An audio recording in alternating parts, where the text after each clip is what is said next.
Hi everyone, I'm Liam Eagle. I'm the editor here at the Web Host Industry Review, and I would like to welcome you all to another of our WHIR webinars. Today's session is called Federated Cloud, the last chance for the hosting industry, with a question mark. And it's going to feature a presentation from Ditlev Bredal and Stuart Sims of OnApp.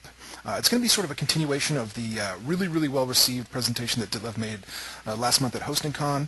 And it's going to be a continuation of discussion on how the traditional hosting business can survive in a market that seems more and more to be dominated by Amazon. I'll let everyone introduce themselves properly in a moment, but before we go any further, I'd like to take care of a couple of housekeeping items. First of all, questions. We're going to save a few minutes at the end of the session for your questions. However, you can submit them throughout the session using the question functions in the webinar panel, and I'll keep an eye on those throughout the whole thing. And when we put the questions to our presenters, we're going to save all of that until the end. So keep in mind also that if you do ask a question and it doesn't get answered either because we run out of time or maybe it's a bit too specific, rest assured that we will have a record of the questions and who asked them. And somebody will reach out to you via email after the webinar. Or if you have a question that you'd rather ask outside of this sort of public forum of this, there will be some contact info on screen during the later part of the webinar, so you can excuse me, reach out definitely directly to the presenters that way. Finally, there will be a video archive of the webinar available. If you want to revisit a slide or any part of the presentation or share it with somebody else, it'll be in the archives at thewhir.com/webinars as of early next week, and it'll be there alongside a lot of our other great past webinars, including another recent one involving OnApp. One question that always comes up also is whether you'll be able to access the slides after the fact, and I think that if you shoot an email to Ditlev, he will send you the slides. But he can address that, I guess, after I pass it over. Without any further ado, let me just pass things over to Ditlev. Ditlev, do you want to introduce yourself? Yeah, cool, absolutely. So let me just show my screen here. There you go. So Liam, people can see my screen now, right? Absolutely. That's cool. All right, thanks for coming, everyone. There's a lot of people on this call. More than 150 attendees. That's absolutely fantastic. So my name is Ditlev Bredal. I'm the CEO of OnApp. I have Stuart Sims with me as well. I think it would make sense before getting started just taking 2 minutes on presentation.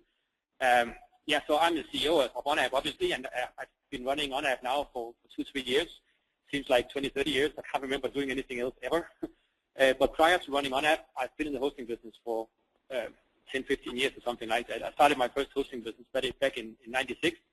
I sold quite a few of them, and the latest exit I have was selling UK2 Group to Lloyd's Development Capital, which is a private equity set up here in London. I sold it for $77 million, and went straight into OnApp, which is really solely focused on solving problems for hosting companies. So I think that was all I want to say. Stuart, do you want to take 2 minutes? Yeah, so Stuart Sims, I've been in the business 6 weeks.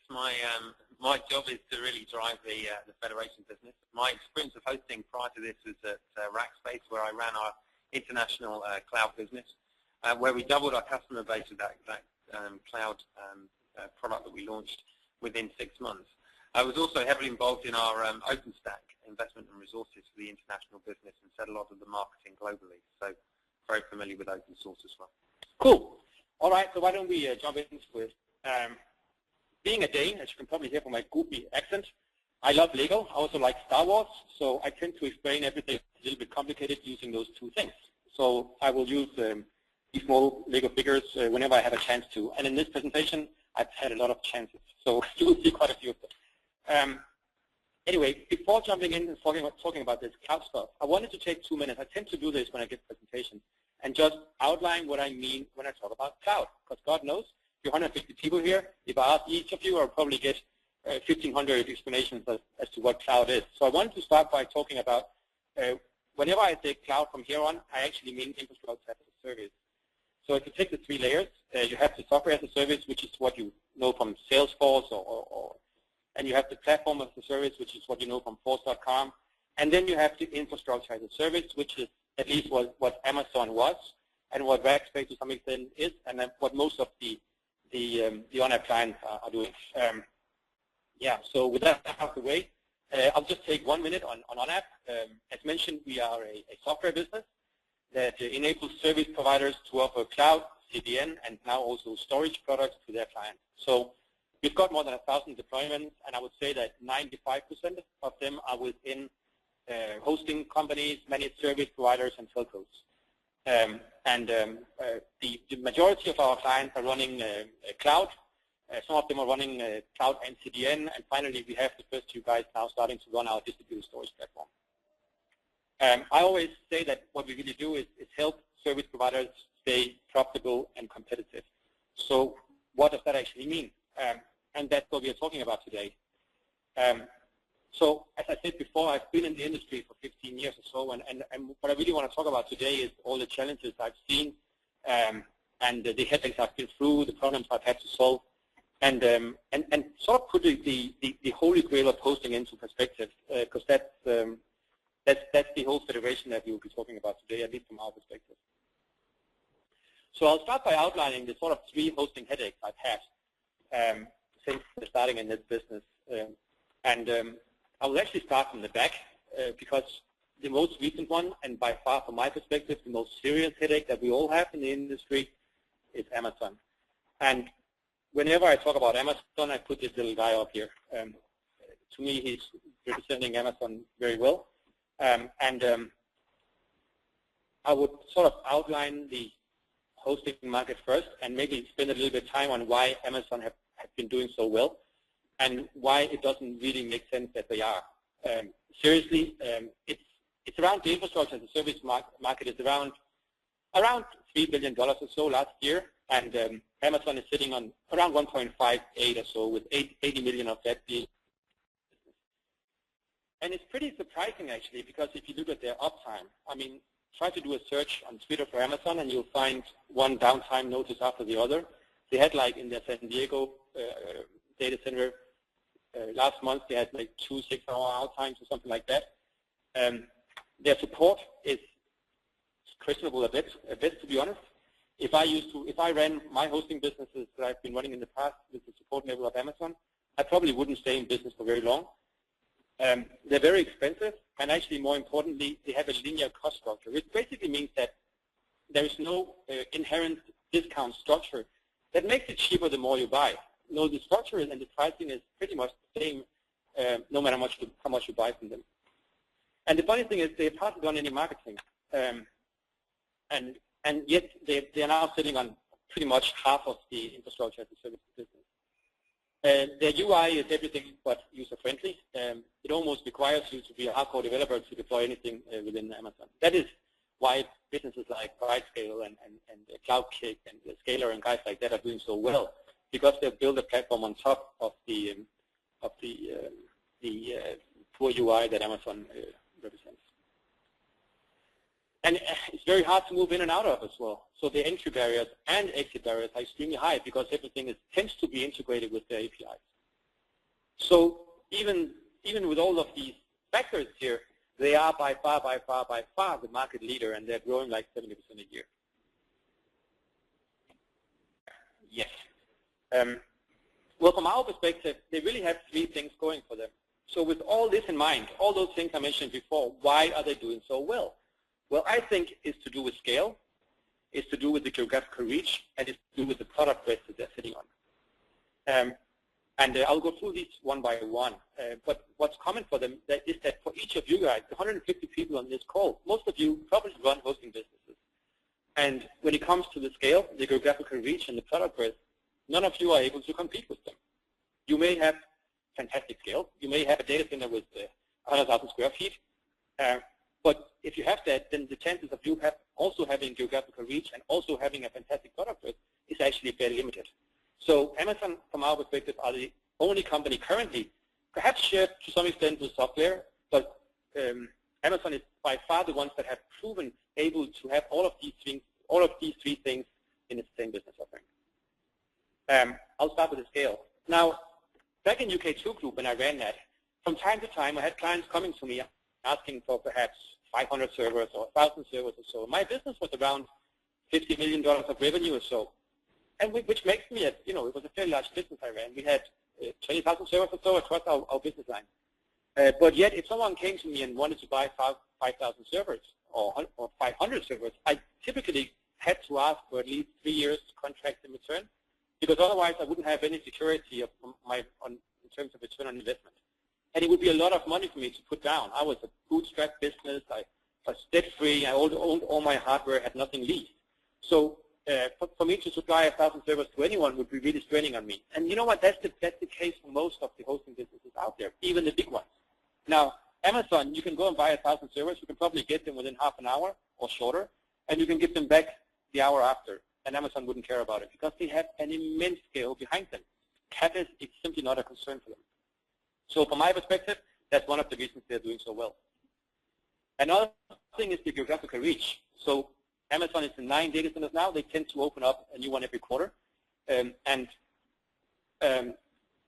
are really, again, perhaps together with software, the only one that can do this. My old business, UK2 Group, we had a lot of data centers, but we didn't have a lot of scale in each of them. So from the point of geographical reach, they have a lot of uniqueness around them. And they have one pane of glass, which is an important point. They have one pane of glass sitting in front of those 9 locations. So you can talk to them in the same language using the same APIs. Finally, the product breadth. Now, if you go back a few years, Amazon's products were actually fairly simple. It was basically the EC2 soft, which back in the days was just a glorified VPS server. There was no centralized storage, no persistent storage, or anything like that. Nowadays, they have a fantastic product portfolio. They just released cloud storage products yesterday as well. And they have an army of developers, an army of R&D, and again, from a single hosting company perspective, even no matter who you are almost, it's pretty much impossible to compete with them on the product way. So those are really, from our perspective, the 3 reasons that Amazon are winning here. It's to do with the scale, it's to do with the product breadth, and it's to do with the geographical reach. Now, if you ask Gartner, they actually agree with us.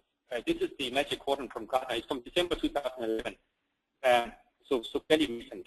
And if you look at where they put Amazon, they put them all in the right hand, exactly where you want to be. And down here in the left-hand corner where you don't want to be, I have some of the greatest companies in the world from my perspective. My hosting hero of all software, I chose to put them down here. And if you ask them why, well, Amazon have the largest pool capacity. They have a fantastic partner ecosystem, and they have this rich infrastructure as a service product portfolio. Whereas the guys down here, they lack the depth of features, they have obviously less capacity in terms of the infrastructure and so on and so on. So again, the Dark Lord wins here. I just want to outline what market opportunity we're talking about here and what we're missing out on as an industry. Dedicated server market are growing like 5% a year. It's a little bit higher if you look at the managed service provider market, but overall it's around 5% growth rate. If you look at the shared hosting, it's 7 to 9%. And you know what? A lot of the shared hosting businesses actually see negative growth now. It's a pretty hard market to deal with. And what's for both of these markets, both the dedicated server and the shared hosting market, they are fighting and struggling with this commoditization I will talk about later. Whereas the cloud infrastructure market is growing by 70% a year. So basically, cloud is probably the largest commercial opportunity in the history of our industry. And what did we do? We left it to this bookshop. Really makes me wonder what we've been thinking about for the last few years. We've clearly been sleeping in clouds, myself included, when I ran hosting business.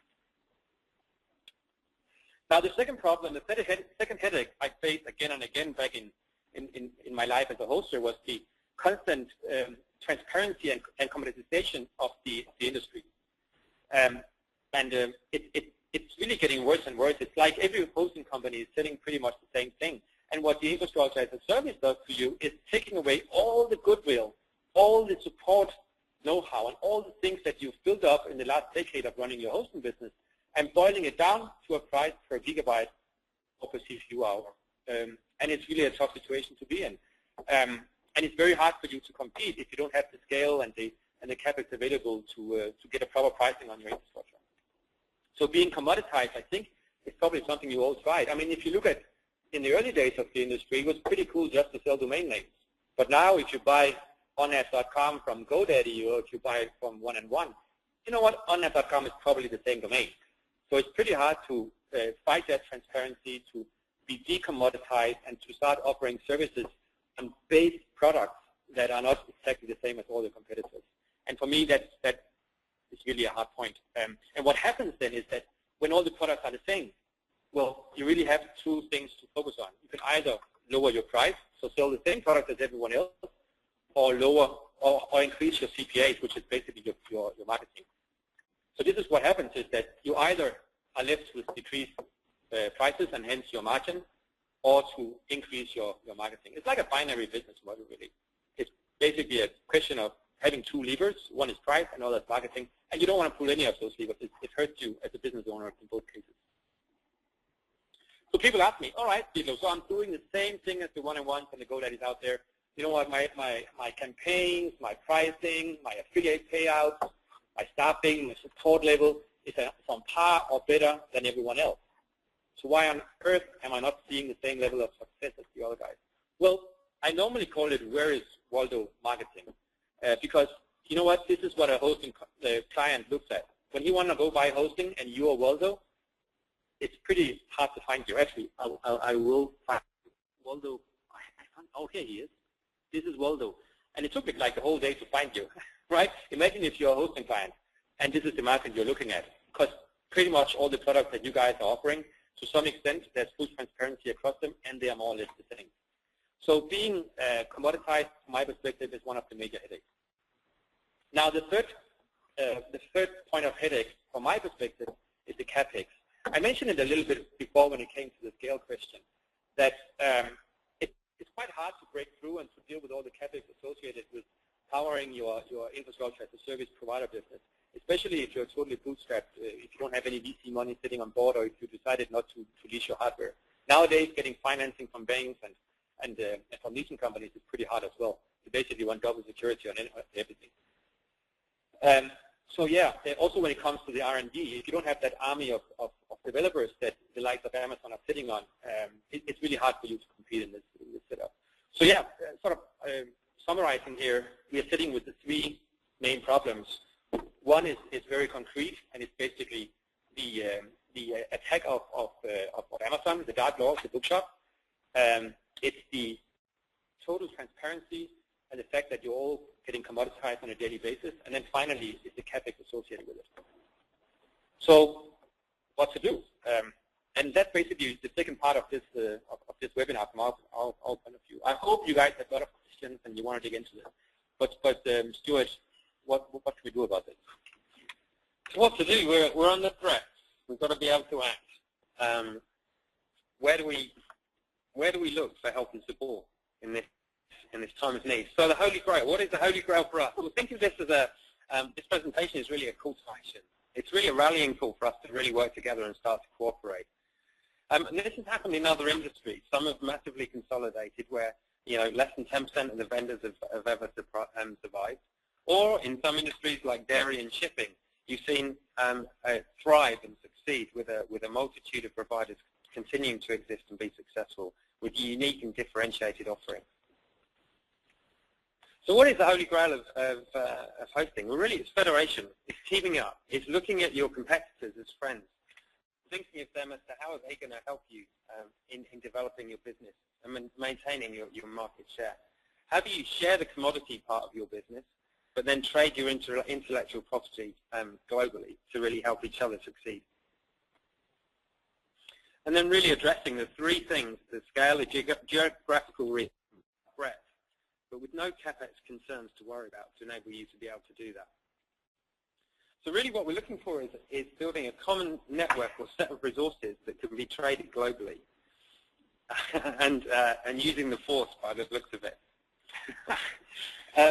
And really making sure it's an available and resilient, all the things that you need from a network to be able to bet your business on and make sure that it's a reliable, scalable network. So together as a federation, we can compete against Amazon. But also there's other market entrants like Microsoft and Google that will also be taking a component and really heavily investing in this as a market.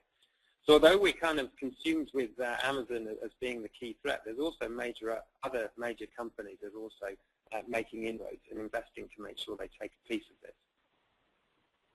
So I'd like you to just kind of imagine where we are. Imagine a world where we can provision thousands of servers with no CapEx or contract and no concerns about where it's going to be. You can get those online very quickly and have that available.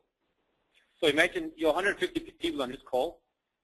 Imagine if we were able to pool that capacity of all of you. Imagine if the thousands of servers that we all across this phone call would represent. Imagine if we had one entry to that. Suddenly, the questions about the 1,000 servers I mentioned before, suddenly there wouldn't be an issue anymore, because across us, we will be able to really deploy any scale at any time. Yeah, one of the things at Rackspace we prided ourselves on was that operational control that we had of being able to scale our business. Suddenly this goes away. We're enabling every company to have that capability and set of resources. So what about geographical reach as well? Amazon, as you said, had 9 locations. Even on this call, we've got a minimum of 150 locations. We really wouldn't have any issues around where we could reach in the globe. We certainly would be working as friends and not as enemies. We'd be thinking of how we cooperate to really make this a very successful marketplace. And finally, in terms of product breadth, and I think this is the really crucial one for me, you guys have really invested in innovating your business and really thinking about how you differentiate yourselves. So you've built uniqueness, you've built intellectual property. We want to create a world where you can share this and actually monetize it effectively. We had a customer I was mentioning earlier who'd done a great job in creating Magento templates that are traditionally pretty hard to scale. They did a great job of that on their own network, and now we have the potential to enable them to be able to take that kind of capability and that investment and then be able to trade that globally. So these guys with the Magento template, but it could be any sort of added value that you added on top of your infrastructure. They're now able, using the Federation, to take that software or take that unique service that they've built and build a huge distribution around it by using other hosting companies, other telcos, other managed hosting companies, which is a part of this Federation.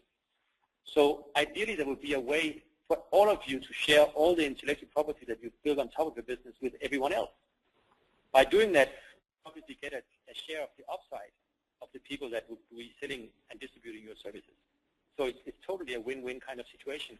And if you go back to the Amazon thread, well, if you all pooled whatever IP you've built on top of your infrastructure, the Amazon product breadth, how cool it is, would not have a chance against you. So let's think how this really affects us in terms of Gartner's view. So as Dylan mentioned, a lot of his heroes are sitting in the bottom left-hand corner. So with this kind of view and this opportunity of us working as friends and addressing these key concerns, we can start to look at how we address the likes of the scale, the reach, the product, to be able to then counteract the threat of these really big guys that are entering into our industry. And it doesn't have to be the likes of SoftLayer or DataPipe, the other great companies sitting down there in the left corner. It could be, 100 of the people on this call would be cool to compete absolutely with the geographical reach, with the product breadth, and with the scale of anyone. Across you'll be able to deploy anything, anywhere, at any time. And no one, not even the biggest hosting company, the biggest, most CapEx-rich company out there would be able to compete with you with a pool. So as you can hear, Stuart and I, we are men with a mission today. We really have a gospel here, and we think it's the right way of doing it. And so what happens if we don't do this? We as Bill said, we're very passionate about this opportunity. And the reason being is because we think it's a fundamental point in the industry's evolution. If we don't act now, and if we don't look at how we can do things differently, our market will be dominated and consolidated, with less than 10% of the providers actually succeeding longer term. And also, but the biggest concern for me, and the thing that I'm passionate about, is innovation will be stifled. Yeah. It will be sucked into those 3 or 4 big guys that then determine the fate of the industry and determine the kind of customer and end user experience. I, for one, don't really want to see that happen. So there's around 33,000 hosting companies now. 33,000 hosting companies with more than $1 million of revenue, with more than 5 employees, and more than 1,000 internet domains. And that's quite a unique market, actually, because if you look at any other industry out there, it's consolidated quickly, especially when it comes to CapEx-intensive industries like ours.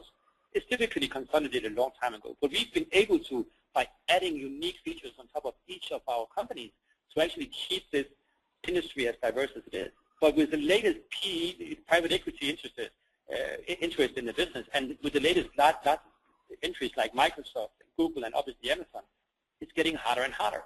And I think if we do not federate we would look back at these years as the years where the industry changed, as the years where the long tail of our industry, all of these companies with like 500,000 lifestyle businesses up to perhaps $20, $30 million of revenue, were the times when they disappeared. They either die or they get bought up. Because on your own, honestly, there's no chance. So the Dark Lord is chasing you. Amazon and Microsoft are going to tracking it down. If we're not careful, the lifestyle and the companies and the success that we've built will be gone, and we'll be looking for new jobs. Yeah, I have no comments to that one. But basically, I think our conclusion here, and it is to leverage your current infrastructure, look at it and say, all right, so what is the cool thing about what I've built here, and how can I add value to other people outside of my own distribution channel? Extend your reach by federating. So take whatever you have, and look at the people around you, your competitors, not as enemies, but as people that can actually grow your own business. And you can grow your business using the federation without growing your CapEx. And finally, we are happy to help, obviously. And yeah, I think, you know what, from our perspective, that was more or less it. So I'm hoping there's a lot of questions here. Let me see here if well, I've actually got a few questions that I could start out with. Let's first address the the idea that, well, no, sorry. Let's start out practically speaking. What are you talking about when you're saying let's federate? I mean, what do hosts need to do in order to federate? So there's no real federation platform currently. There's been a few tries at it, but let me maybe start talking a little bit about how we see a federation playing out. First of all, a federation is really a marketplace. It's a marketplace of people buying and selling services, enabling other companies to deploy unique offerings on top of those. And the most important part about a marketplace is that it needs to be open. So while we are very passionate about it, and I'm definitely going to lead out this marketplace, this federation idea, a federation, a marketplace can't be limited to, for example, on-app hosts or OpenStack hosts or CloudStack or whatever platforms, VMware, whatever is out there. And marketplace needs to be open. But there also needs to be a sponsor of this marketplace, so, and someone taking lead on it, someone making it happen. And we are certain we are going to be one of those sponsors. There's probably going to be other marketplaces as well. But we feel that by starting tying together the approximately 1,000 on-app installs out there, we would have a unique offering already from the get-go. So we would invite anyone on board. We would make sure it's easy from an entry barrier point of view to start selling and buying services on the marketplace, even if you're not an on-app client. So what would you do? Well, we currently we have the federation, but only in terms of CDN. So on-app CDN product, we didn't spend a lot of time on that initially. It's basically built on a federation, actually. We've got a lot of clients, on-app clients, running and offering CDN services, and they're doing it with whatever infrastructure they have. So they may have 1 or 2 data centers, maybe 5 data centers, and then they go to the on-app federation, and they pick and choose the other POPs they would like to add to their network, and then they click deploy. And after they click deploy, they have a fully fledged CDN with up to 100 POPs, without any CapEx associated with it, without having to do any negotiations with any other suppliers, and basically just with a click of a button. It's the same APIs that they're already integrated with, and it's really as easy as that. So our vision here is to make it just easy to deploy infrastructure in other people's data centers as well.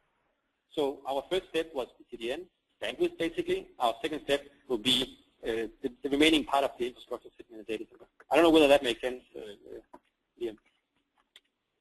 Yeah, it did. Now, I think, sorry, the questions are coming in pretty fast and furious now, which is great. But I think somebody had an interesting point, which is that, I mean, would there be issues? I think you definitely mentioned that there wouldn't necessarily be one federation, and there wouldn't necessarily be exclusive to a certain platform or technology. But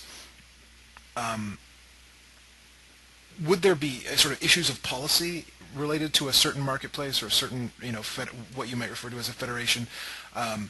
And how would that policy be developed, and who would be involved in that? So I think if you look at the attempts in the past, on building these. I mean, VMware had a go at it a few years ago, and it didn't really work out because they, in one end, made very tight restrictions policy-wise, and in the other end, they didn't actually drive the show. So they made some software that enabled it, and then they made very tight restrictions as to how you can use it, and then they left it to the people that were supposed to work together to start working together. And we're trying to doing everything opposite. We're trying to make this as open as possible in terms of what services can you sell to whom and how. And your pricing, for example, in a federation should be absolutely set by yourself. You know your business better than anyone. And the pricing that other hosting companies would like to sell this for should also be set by yourself because you know your market better than anyone. On the other hand, we absolutely want to drive the integration at this point. We want to make sure that it, from both an end user perspective and also a hosting company perspective, is as seamless as possible to deploy this thing. It's absolutely crucial that there's one pane of glass in front of this federation. So if an end user wants to deploy servers in Tokyo and Timbuktu, he needs to be able to do it from one pane of glass in full transparency across different service providers with one API and without having to be concerned about where what is sitting and who's running it, who's managing A, B, and C. So I think the learning from the when I deployed this for our CDN, one of the main concerns I had was I basically had two concerns.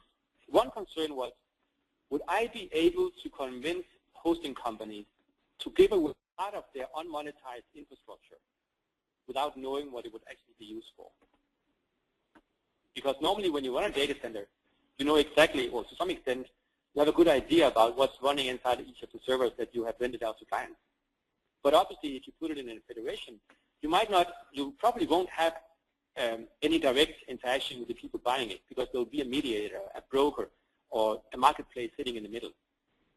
So we've seen that with the CDN now. We have 100 POPs, 100 different hosting companies that have added infrastructure to the federation. And it totally works. Hosting companies are just fine giving away the infrastructure that they already paid for but not making any money on, to putting that in the federation, in the marketplace, and allowing other hosting companies to buy it. Now, the other part of the equation is, would hosting companies really be willing to buy from a data center without actually having visited that data center, or without knowing the owner, or without having any deeper details than the sort of top-line information we can give in the market? The answer is clearly yes.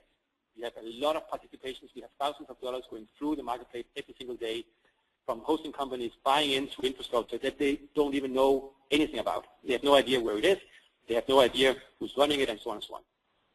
They do have basic information in terms of uptime, of certifications like SAT70, SAS2, or whatever certifications there is in the data center. They have all that information, but they don't. They probably have never been in that data center. They know the company running it, but they don't have any more insight than just to send it to them on the screen. And those two were sort of core requirements for this federation model to work. And I can say already now that that does work. It actually does work. We have more than proof of concept here, I would say. That was a little bit long answer to your question, I guess. I hope I got around it. I think it was good. So here's something that I'd like to address before I get to a few more of the questions that have come in, because I feel like a few of the questions that have come in are sort of statements or opinions about what you're talking about, which is actually very interesting. There's a lot of questions there. That's great. Which is very interesting, but I think one of the things that I'm seeing is maybe that there's a sort of a desire among the people, even just on this webinar, who would want to contribute to how this webinar, or how this federation would look, or have some opinions about how it would look. I mean, do you have any sort of thoughts on where that conversation is taking place or should be taking place? Yeah, so what we've done so far is initiate we did that at HostingCon actually, initiate a advisory group around it.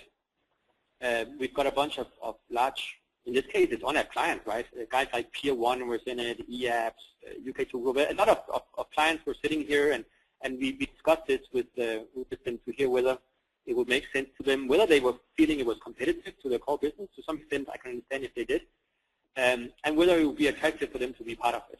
It was very, very fruitful. It was a great discussion, and I'm hoping to have many more of them. And this is part of why I have this webinar, right? Because I really want to open up for comments and input on how a federation like this should look. before we obviously get done development of it. Okay. So is there a way that people can make themselves available to that advisory group, or? Yeah, absolutely. I mean, my email address is sitting in the bottom here. There you go. On that page, and ping me. I would love to also get input, other questions, or put me up on Twitter or on LinkedIn. And Stuart is ss@onad.com. I'm sure he would be happy to hear from you as well. Absolutely. Awesome. So the more the merrier. It's quite a turning things upside down kind of perspective you're taking on the industry. And the more input we get, the smarter we will hopefully be able to make this. Okay, so let's get back to some of the questions from the attendees. So here's a really good one. So, supposing that somebody were to become involved in this marketplace, and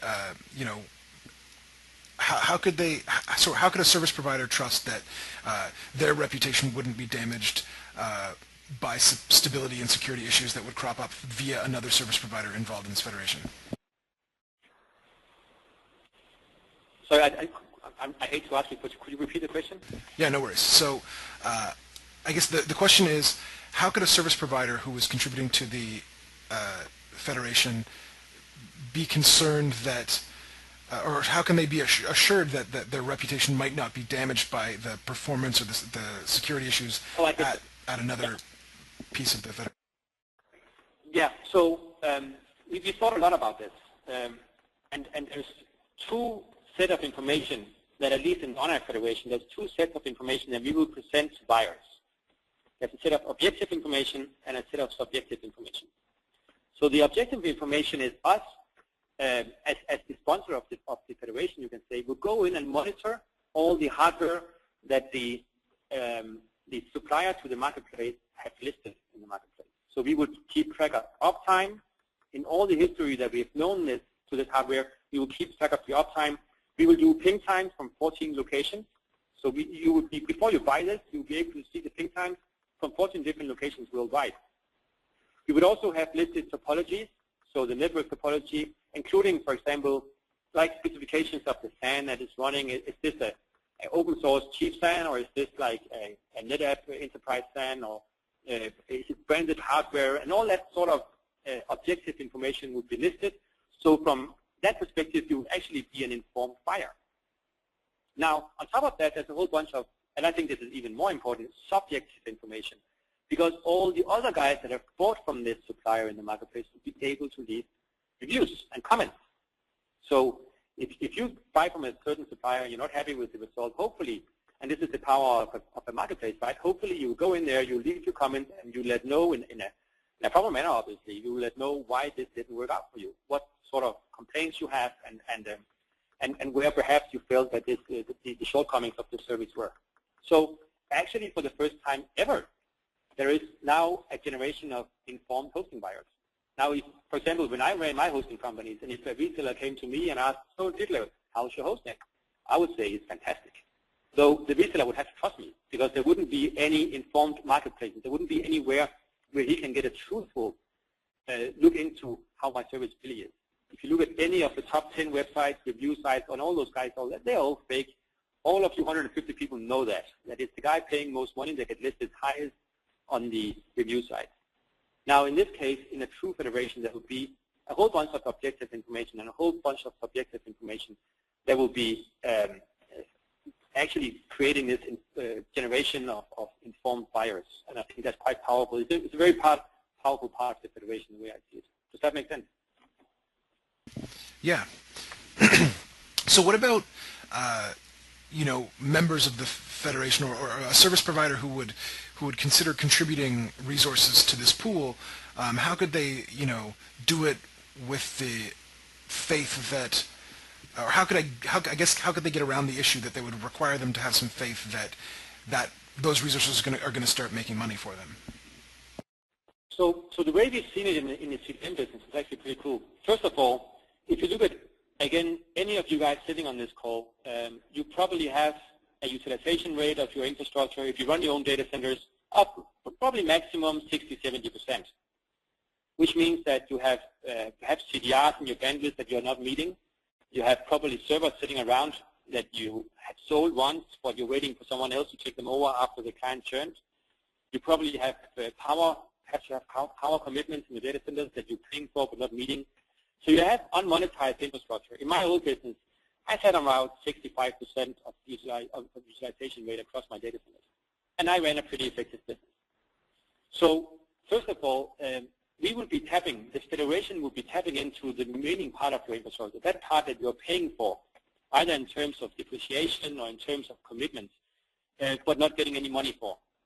And the way that the on-app guys are doing it, the on-app clients now are doing it in the CDN, is that they are setting up typically a small VM somewhere in the infrastructure, and then they enable auto-scaling. And when they enable auto-scaling, the VM grows into your infrastructure according to the usage and the resources needed. So basically, when you don't need the resources, you would be automatically sitting with a small footprint, but when clients start to buy into your top, the footprint would automatically grow, and if the clients go away again, it would shrink. So there is, at least in the CDN part of the marketplace, sort of an automatic way of dealing with yield management. There's an additional bit here. In CDN, we're finding that the guys that are just waiting for things to happen are not as successful as the people that are participating in making the federation a success. So it's also important that you don't just sit there and wait for people to buy your capacity. You're actually looking at how you can expand and address new markets with that newfound friend. So we think actually that it will create new kind of service providers, this federation. Sort of the way we see this playing out is that each of you will probably, if you become part of this federation, start looking at, all right, so what am I doing really well here? Start looking at your business and saying, all right, so why did I get these clients? Why did they sign up with me rather than the other guy? And it could be that you perhaps you have a fantastic software template that you've written for specific clients. Perhaps you have a specific knowledge within a sector, or perhaps you have a unique location with your data center. But you know what? It's very likely that the remaining part of the 150 people on this call would be able to monetize your qualities further. So let's say, go back to Stuart's example, that you've written some fantastic software and managed to sell that to maybe your local area. Chances are that this software will be just as valuable in other local areas. And chances are that the software that you have is really the value. It's probably not the infrastructure it's sitting on top of. Now, there's another camp where some of you maybe are able to run fantastic uptime infrastructure. You have a fantastic high performance network or what do I know. And they would be, you guys would be perfect partners for the people with the software capabilities mentioned before. So I think that people will start to focus on the things they do really, really well and stop focusing on the things that are totally commoditized and they perhaps are pretty good. And who's the winner here? Well, you know what? We all are. Because each of you will now start doing what you do best. And the end users, the people buying this, the people consuming the infrastructure, the services and the software that you guys have built, would get the best of breed across different providers, but with one pane of glass in front of it. So who are the losers? Well, it's probably going back to the Amazons, the Microsofts, and the Googles out there. So that's very much our gospel here. I hope it makes sense. Okay, so do you envision a system that would allow for a provider to say, pay to use the federated cloud, but without actually contributing any resources of their own into the pool? Or would that? Yeah, absolutely. Absolutely. So, for example, in the CDN federation we already have now, we have several CDNs live that doesn't have any infrastructure of their own at all. So the CDN industry is pretty funny, right? There's really only 10 CDN players out there with Akamai sitting on top, and the number 10 has less than 1% of the market. So it's a very consolidated market. Akamai, CDN Network, and Limelight are sitting on like 75% alone. And the reason is that the entry barriers to the CDN markets are huge. You need to spend like $50 million on building out 50 data centers to have an even meaningful CDN. So that's the reason there's only 10 CDNs out there. And we've had clients with no infrastructure at all, not even a single server, that would like to deploy their own CDN. They would like to build their own networks. They know how to sell CDNs. Perhaps they have clients in the music industry or clients in the media industry that would like to distribute some of the work that they have made for them. And what they do is they go into the marketplace, they pick the pops they like, they click deploy, and suddenly they have a fully fledged CDN without spending a single dime on CapEx, without having any infrastructure to be concerned about, without knowing anything about how CDN and Anycast and streaming and caching and all the edge technology sitting out there, without even knowing how it works, and without being concerned about whether it works. So definitely, Liam, I think that's a strong case here. And if I've been in the industry for I don't know how many years now, 15 years something, if I had to go out and build a hosting business tomorrow again, I probably wouldn't have a data center. I would probably go out and base my infrastructure sitting on top of best-of-breed hardware and software vendors sitting in a federation-like marketplace. To some extent, that's what I did before. I ran a brand called 100cb.com. I built it from scratch. I didn't have a single server back then in my own data centers. I had like 5,000, 7,000 servers sitting in SoftLayer, that brand. And because of that, I didn't have to worry about anything but sales, service, and building unique products on top of it. And it was a fantastic success, multi-million-dollar company within 1 year. And I think each of you could do that if you focus on the things you do very well and leave all the rest to the people doing it better than you. And that's really the core message of the Federation. So that I think that actually really leads into this next question, although I'm a little wary of misinterpreting the question. So if you, Dylan, want to open up the question, it's the last one. I guess he's sort of raising a concern that the way that the Federation is configured, the way that you're describing it, and especially how you address the stability and security issues question, would seem to suggest that it might, instead of creating a sort of equal partners coalition, would create a situation where there were a lot of resellers of a few sort of quality retail providers. So you know what? To some extent, he might actually be right.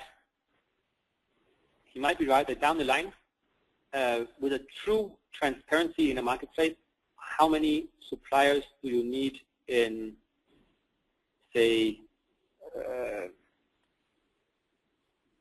like perhaps more rural areas like small cities in Europe, for example. If you go to maybe Manchester in UK, you probably have 30 data centers, something like that. Do you really need 30 data centers in Manchester? Probably not. There might only be 20. I don't have a full map of it. But if there was a federation and if there was full transparency into it, and everyone knew that they would be able to get high-quality, well-priced infrastructure in Manchester, I doubt that there would be a market for 30 suppliers in a place like Manchester. On the other hand, it also has sort of a natural market economy effect out of it. So the people in Manchester that wouldn't run well-managed data centers with a full transparency and the objective and the subjective information around it, they probably wouldn't be in business long.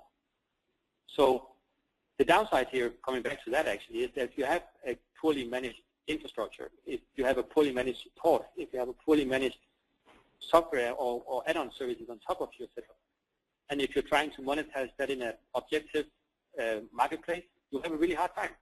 Again, the end user is the winner by being able to put together best-of-breed products. So there will be a consolidation within areas. There will be, for example, the guys I mentioned before that are really, really good at writing scalable, secure Magento images. If there are 50 people on this call that make Magento images but less good than this guy, you probably wouldn't be able to compete with them very well. So it goes back to you doing what you're best at. And if you are able to find a niche that you do really, really well, the Federation gives you a fantastic level of distribution for free. So certainly it's not about going out and dealing with the marketing cost of distributing this product or services you've built. No, it's about focusing on the product service you built and then let the Federation deal with distribution and sales of it.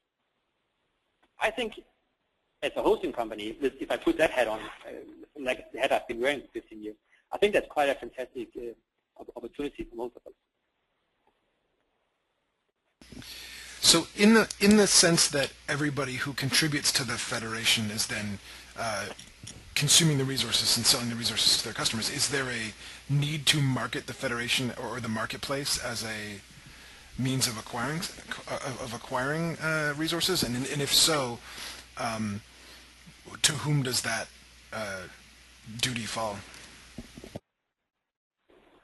Well, it could end up down the line being a little bit of an Intel Inside kind of situation, where some of you would feel that you would benefit from saying that you are participating in a best-of-breed federation, that you've chosen to focus on the things you do very well, and you have trusted partners to deliver the things that they probably do better. But I would imagine that in most cases there would be full transparency. So each of the hosting companies selling services partly powered by the federations will probably focus on the things that they do of it, the things that are unique, and then if asked, probably mention that the rest is powered by a sort of a federative approach. But you know what? I think that from an end user perspective, the people actually utilizing or consuming these services, I don't think they care much. I think what they care about is that the uniqueness that each of you are offering here, the uniqueness that you probably would power yourself. That is the reason you want those clients in the first place. Okay, so I'd love to hear about your experience in trying to communicate this notion to hosting providers or to service providers, and what sort of response you've seen, and whether you've had to really sort of convince them that this, I mean, I know that there's a natural sort of reaction to collaborating with people that up until this moment you've considered your opponents or considered your competition. Yeah, so first of all, we all have the problem of dealing with unmonetized hardware. We all have, I've heard some clients using the expression of a server graveyard, which is basically a bunch of servers that you have a hard time selling. Those servers could easily be monetized. If you put them on a marketplace with a right price and a very large distribution network of thousands of other hosting companies, they would probably be put into good use. So as a supplier, I've yet to hear, I think, many objections here. Because it's a way for you to monetize and to make money from the stuff that the structure, the software, the bandwidth, the power that you're already paying for. And that money you make from it typically goes straight to the bottom line, because you probably have a business model, hopefully you have a business model supporting your full infrastructure, including the unmonetized part of it. So if you manage to monetize that part that is just sitting there costing you money, that money will go straight to your bottom line. So have I had objections? Yeah, I probably have had a few objections from very large hosting companies. Like we have some clients with $100, $200, $300 million revenue that feel they sit so heavily on a specific part of the market, and they already have perhaps the distribution they feel they need. And after talking with them, what they probably do, but they have the same need of getting rid of the unmonetized hardware.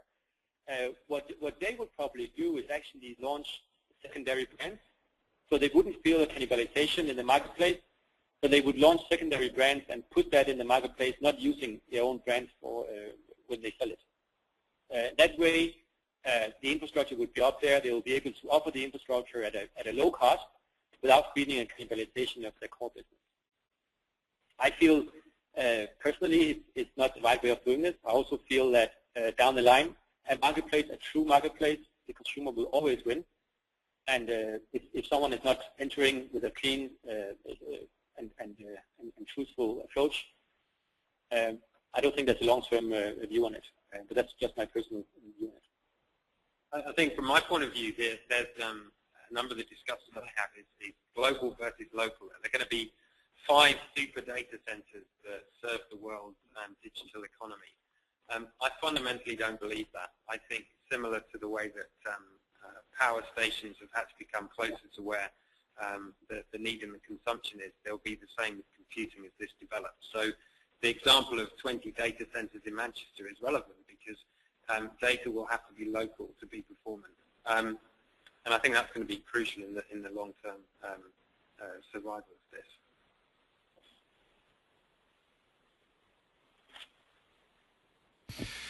So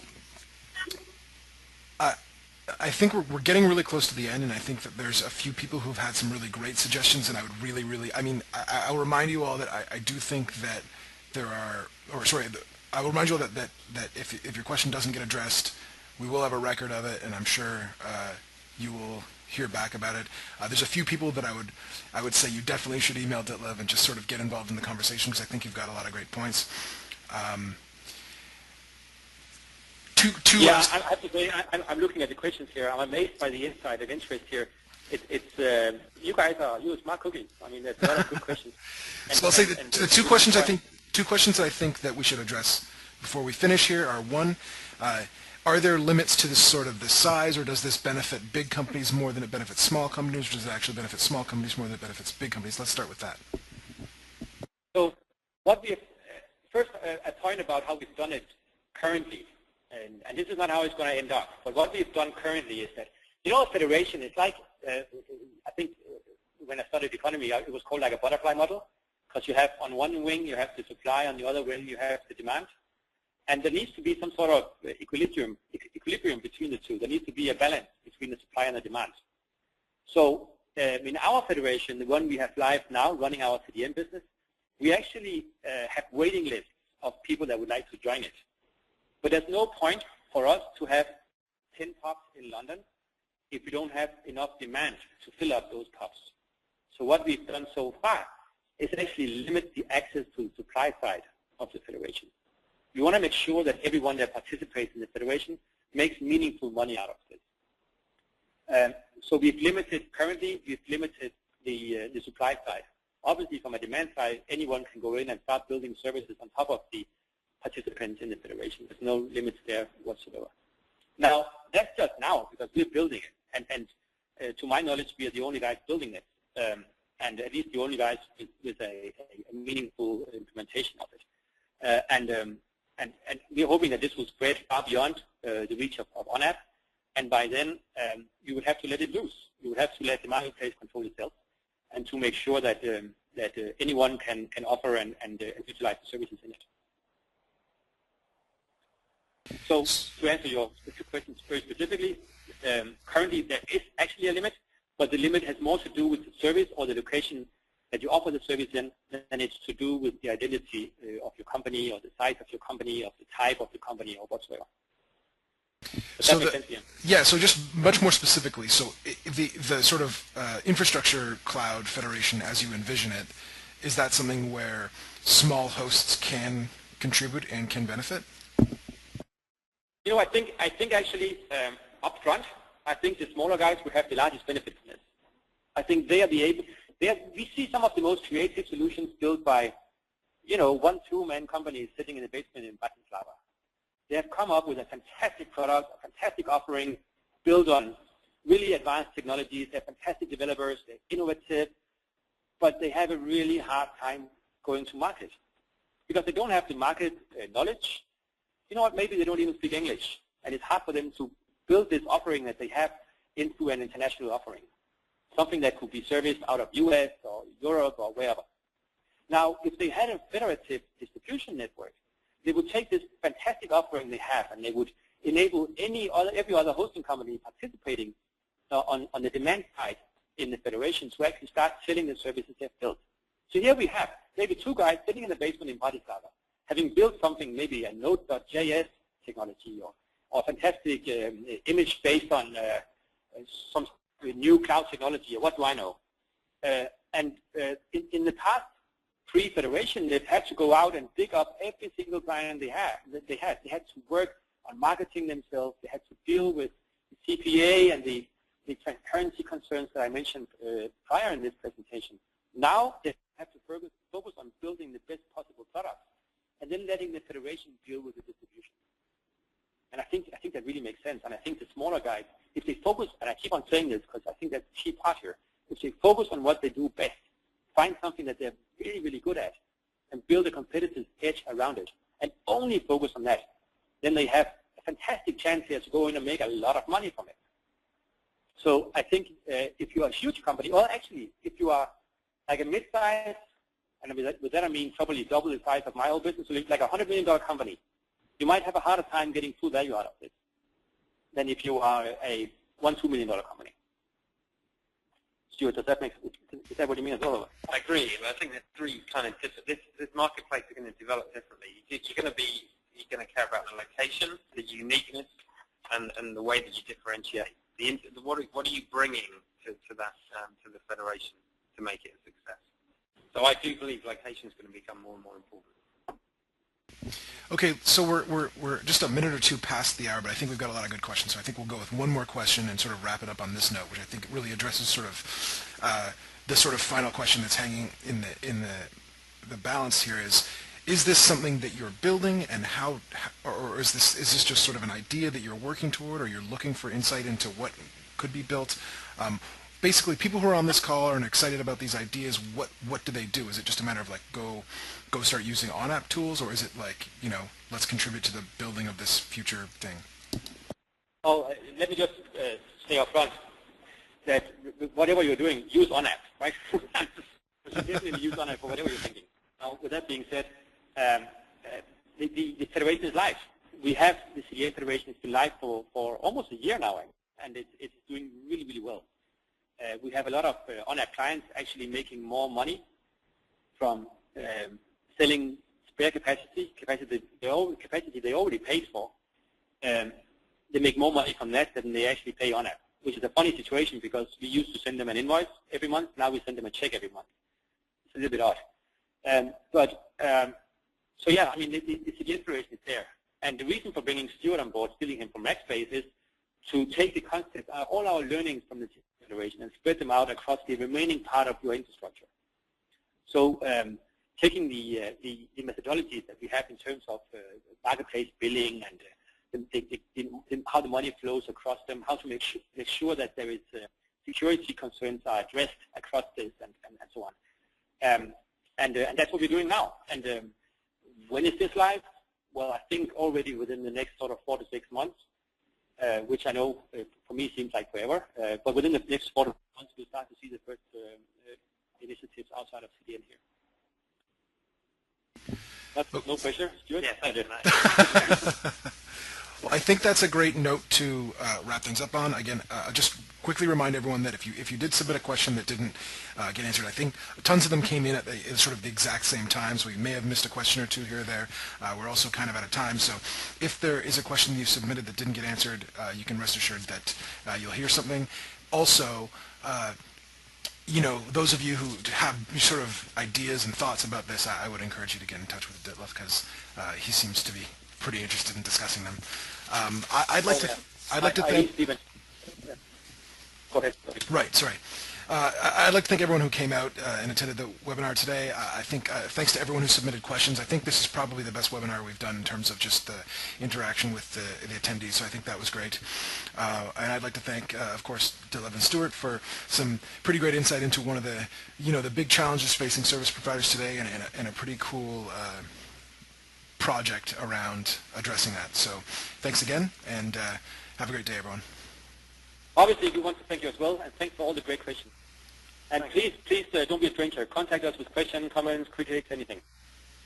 Awesome. All right, bye, everyone. Thanks, guys. Thanks, guys.